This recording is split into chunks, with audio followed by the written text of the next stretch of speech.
அனைவருக்கும் வணக்கம். ஸ்கூல் புக்கில் வ.உ.சி. சிதம்பரனார் படத்தை பார்த்து வியந்த நாங்கள் இன்னைக்கு அவருடைய சொந்த ரத்தத்தையும் வாரிசையும் நேரில் பார்க்குறப்போ எங்கள் உடம்பெல்லாம் சிலிர்க்கிறது. 100 வருஷத்துக்கு முன்னாடியே மாஸ்னா என்னன்னு உலகத்துக்கு காட்டின வ.உ.சி. ஐயாவோட குடும்பத்தினருடன் பேசுறதுல வேல்ஸ் வித்யாலயா பள்ளி மாணவர்களாகிய எங்களுக்கு செம்ம கெத்தா இருக்கு. வாங்க நம்ம வ.உ.சி. சிதம்பரனாரின் வாரிசான ஆறுமுக செல்வி அம்மா அவர்களை சந்திப்போம். வணக்கம் அம்மா. வ.உ.சி.நாலே கெத்தான மீசையும் கம்பீரமான பார்வையும் தான் நினைவுக்கு வரும். ஆனால் அவர் வீட்டுக்குள்ள நுழைஞ்சதும் ஒரு சாதாரண அப்பாவா தாத்தாவா கொஞ்சி விளையாடுவாரா? கண்டிப்பாக எல்லாருக்குமே வீட்டுக்குள்ள நுழையும் போது அவங்கவுங்க குழந்தைங்க அப்பாவாக தானே உள்ளே வருவாங்க.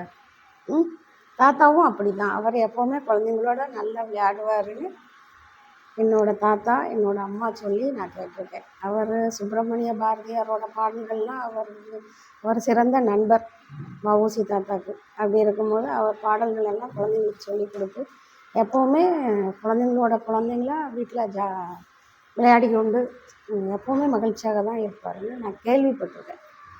பார்த்தது கிடையாது. பார்த்துருக்கீங்களான்னு கேட்காதீங்க, ஏன்னா நான் பார்த்தது கிடையாது.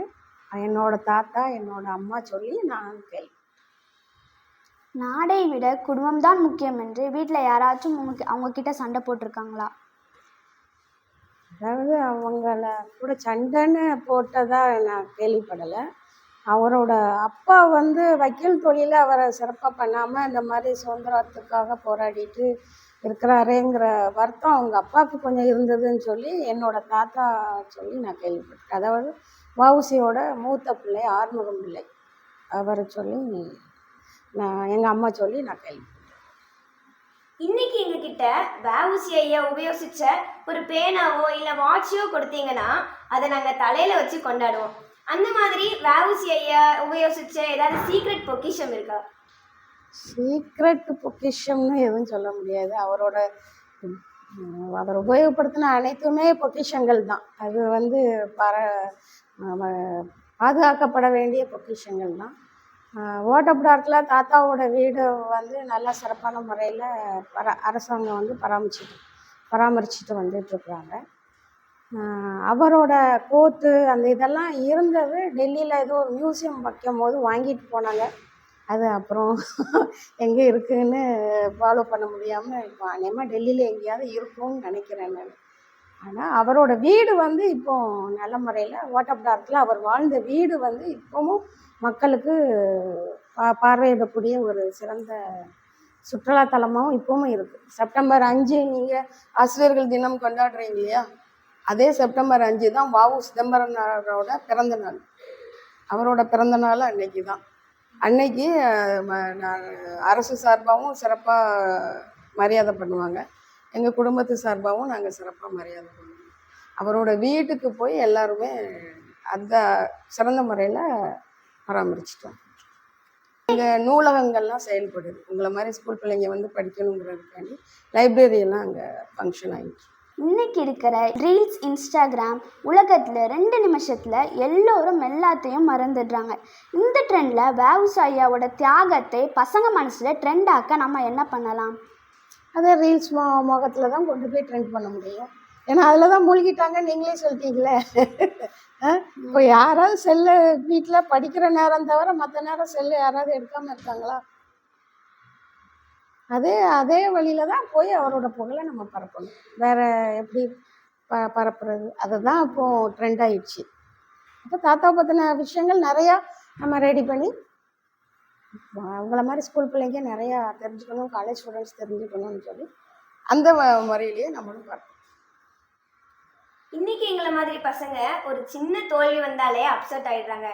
உங்களுக்கு ஒரு கஷ்டம் வரும்போது டேய் நம்ம உடம்புல ஓடுறது வ.உ.சி. ரத்தம்டா அப்படின்னு அந்த வார்த்தை உங்களுக்கு எப்படிப்பட்ட ஃபயரை கொடுத்துச்சு?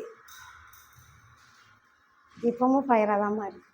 இப்பவும் நீ சொல்லும் போது கேட்கும் போது அந்த வாரிசு அப்படிங்கிறது அது ஒரு தனிப்பட்ட முறையில் சொல்கிறதால அது பெரிய பெருமை எங்களுக்கு. அந்த குடும்பத்தில் பிறந்திருக்கோங்கிறது இப்போ அதனால தானே நீங்கள் என்னை கூப்பிட்டு வச்சு பேசுகிறீங்க இல்லையா? அது எவ்வளோ பெரிய வரம் தான். என்னை பொறுத்தவரையில் நான் அந்த குடும்பத்தில் பிறந்தது எனக்கு பெரிய கிடைச்ச வரம். வஉசி வாரிசுன்னு தெரிஞ்சிட்டு ஒருத்தங்க ஆச்சரியமாக பேசும் போது எங்களே அறியாமே அது ஒரு ரத்தம் உள்ள பாயிற மாதிரி ஒரு சந்தோஷமான விஷயங்கள் தான் அது. அது அந்த இயல்பாகவே அது வந்துடும். ஒரு பிரச்சனை ஒரு நடக்குன்னா பயப்படக்கூடாதுங்கிறது இயல்பாகவே வந்துடும் எனக்குள்ளே வந்துடும். எந்த ஒரு இடத்துலையும் ஒரு பிரச்சனை நடக்கு, நியாயத்தை கேட்கணுன்னா ஆட்டோமேட்டிக்காக என்னை அறியாமே அந்த இடத்துல நான் டக்குன்னு போயிட்டு கேட்க ஆரம்பிச்சிடுவேன், ஏன் பண்ணுறீங்க அப்படின்னு. அது இயல்பாகவே ஒருவேளை அவரோட வாரிசுங்கிறதுனால எங்களுக்கு வருதா இல்லையான்னு தெரியல, எனக்கு அது வந்துடும். பிரிட்டிஷ்காரங்க கப்பல் ஓடினாங்க, எதுக்கு நாமும் சொந்தமாக கப்பல் ஓட்டுனாங்க? இந்த ஐடியாவுக்கு எப்படி வந்துச்சு? வீட்டில் அதை பற்றி பேசும்போது ஐயோ இதெல்லாம் தேவையான்னு பயந்தாங்களா, இல்லை தைரியமாக சப்போர்ட் பண்ணாங்களா? ரெண்டுமே இருந்திருக்கும்னு நினைக்கிறேன் நான். ஏன்னா அவர் கையில் இருந்துட்டு ஃபுல்லாக பணம் போட்டு அவர் உங்களுக்கெல்லாம் ஷேர் பற்றி தெரியுமா என்னன்னு எனக்கு தெரியல. அவர் எல்லாத்தையும் பணம் நிறைய பேர்கிட்ட கலெக்ட் பண்ணி அந்த காலத்தில் அந்த கப்பல் விலை என்ன தெரியுமா, 10 lakhs. இப்போவும் 10 lakhsங்கிறது சாதாரணமாக இருக்கலாம் மேபி. அப்போவுமே அந்த கப்பலோட விலைகள் 10 லட்சம் ரூபாய். அதை வாங்கணுன்னா அவரால் தனிப்பட்ட முறையில் கண்டிப்பாக செய்திருக்க முடியாது. அவருக்கு எதிர்ப்பும் இருந்தது, ஆதரவும் இருந்தது. அது எதிர்த்து அவர் வாங்கக்கூடாதுங்கிறதுலையும் பிரச்சனை இருந்தது, அவர் வாங்குறதுக்கும் நிறைய பேர் ஆதரவு பண்ணாங்க. வீட்டை பொறுத்தவரையில் அவர் நாட்டுக்காக உழைக்கிறாரு. அவர் பண்ணதே மக்கள் கஷ்டப்படாமல் வாணிகம் வியாபாரம் பண்ணணுங்கிறதுக்காண்டி வாங்கினது தானே அந்த கப்பல் இல்லையா? ஆங்கிலேயர்கள் பிரிட்டிஷார் நம்மளுக்கு பெரிய லெவலில் கஷ்டப்படுத்துகிறாங்க, வியாபாரம் நம்ம மக்கள் வியாபாரம் செய்ய விடாமல் தடுக்கிறாங்கங்கிறது இதை எதிர்த்து தானே அவர் வாங்கினார். அதனால அவர் வாங்கினதில் ஒரு வகையில் சந்தோஷம்தான். அந்த வாங்குறதுக்காக அவர் ரொம்பவும் கஷ்டப்பட்டு தான் அதை வாங்கினார். அதனால் ஆனால் பண்ணது வீட்டை பொறுத்தவரையில் எல்லாருக்கும் ரொம்ப சந்தோஷம். பாரதியாரும் வஉசியும் சேர்ந்தாலே ரொம்ப மாஸ் காம்பினேஷனாக தான் இருக்கும். ரெண்டு பேரும் சேர்ந்து உட்காந்து டீ சாப்பிடும்போதோ இல்லை பேசும்போதோ நடந்த சுவாரஸ்யமான சம்பவம் ஏதாச்சும் உங்களுக்கு தெரியுமா? எனக்கு சொல்லி நான் கேட்கல. ஆனால் நீ சொன்ன மாதிரி அவங்க 2 பேரும் சேர்ந்தா மாசாக தான் இருக்கும்னு சொல்லி கேள்விப்பட்டிருக்கேன், அவ்வளோதான். குறிப்பிட்ட சம்பவம்னு எனக்கு என்னோட தாத்தாவோ அம்மாவோ எதுவும் என்கிட்ட சொன்னதில்லை. வஉசி ஒரு சம மல்டி டேலண்டட் மனிதன். வக்கீல், பிசினஸ்மேன், எழுத்தாளர், சுதந்திர போராட்ட இது போல வஉசி போல எல்லா மாணவர்களும் மல்டி டேலண்டடா இருக்க உங்களுடைய டிப்ஸ் என்ன?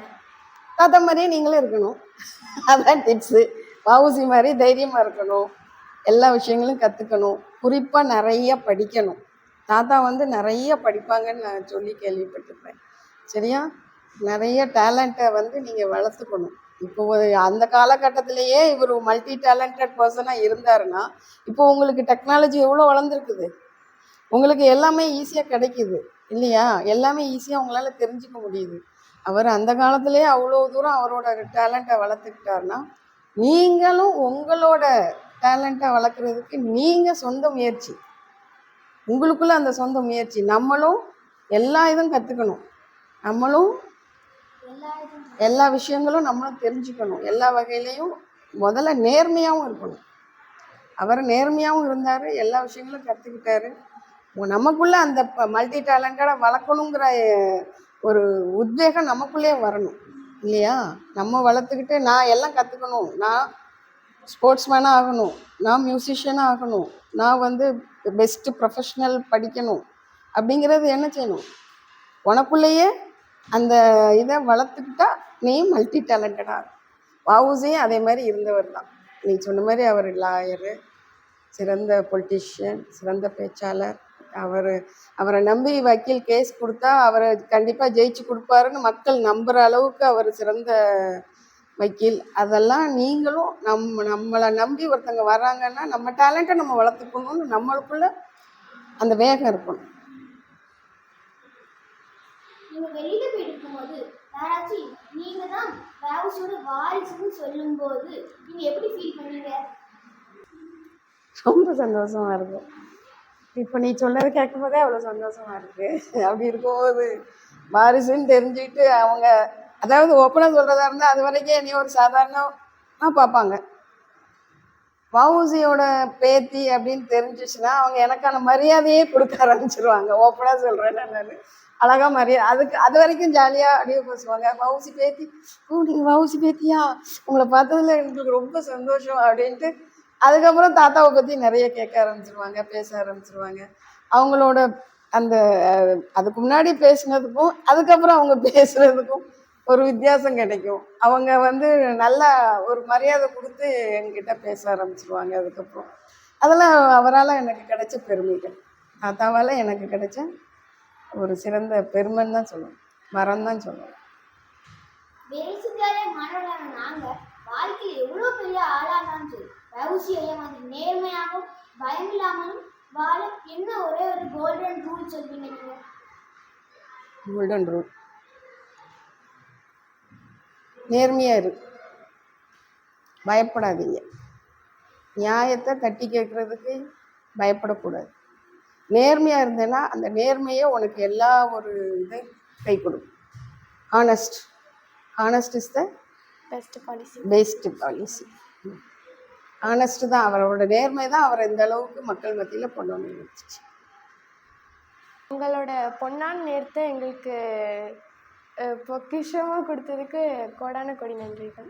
தேங்க்ஸ்மா. நீங்கள்லாம் தாத்தாவை பற்றி பேசி அவரை நினைக்க வச்சதுக்கு உங்களுக்கும் உங்கள் வேல்ஸ் வித்யாலயா ஸ்கூலுக்கும் நான் ரொம்ப நன்றியை தெரிவிச்சுக்கிறேன். உங்கள் பிரின்சிபால் மேடம் மற்றும் உங்கள் ஸ்கூல் டீச்சர்ஸ், மெயினாக உங்கள் ஸ்டூடெண்ட்ஸ், இவங்க இந்த அனைவருக்கும் சிறந்த நன்றி. தாத்தாவை பற்றி இன்னும் நிறைய படிங்க, நிறைய தெரிஞ்சுக்கோங்க. தாத்தாவை பற்றின விஷயங்களை நீங்கள் வீடியோ ரீல்ஸ் எல்லாம் பார்த்தீங்கன்னா தாத்தாவை பற்றின விஷயங்களை உங்களால் முடிஞ்ச அளவு நீங்களும் வெளியில் சொல்லுங்கள்.